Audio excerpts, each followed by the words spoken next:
السلام عليكم ورحمة الله وبركاته. معاكم شيرين سمير من قناة أكلاتي، والنهاردة هنعمل سمك سنجاري.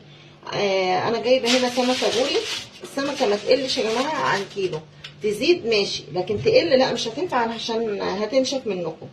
بصوا بقى، أنا بعمل خلطة مختلفة. انتوا لما بتجيبوه من بره طبعا بيبقى محطوط فيه طماطم، أنا ما حبسش خالص الطماطم لأن الطماطم بتعمل زفارة جامدة جدا. ده فلفل ألوان، فلفل أخضر وأحمر وأصفر. بحط معاه كزبرة، كمون، قرفة وملح، وبحط معاه بصل وخلطة فلفل حامي وثوم.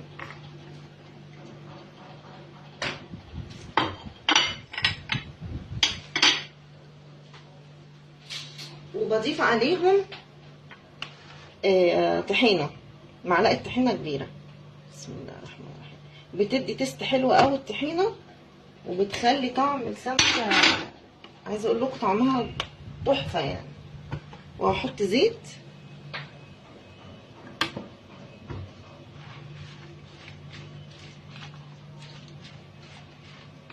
هجيب بقى ليمون واعصر عليها ليمون،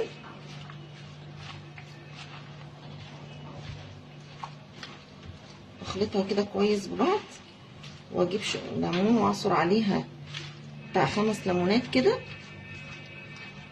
هريح اجيب الليمون دلوقتي كده. انا عصر 5 ليمونات هحطهم عليهم، هقلبهم تاني مع بعض.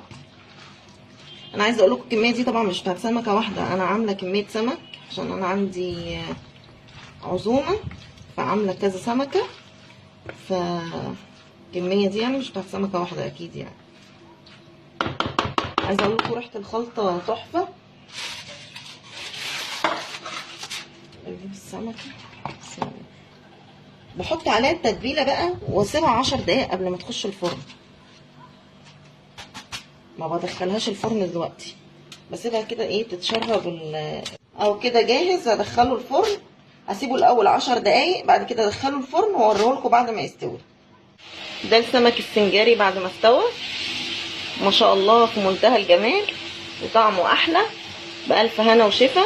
ما تنسوش تعملوا لي لايك وشير واشتراك في القناه. السلام عليكم.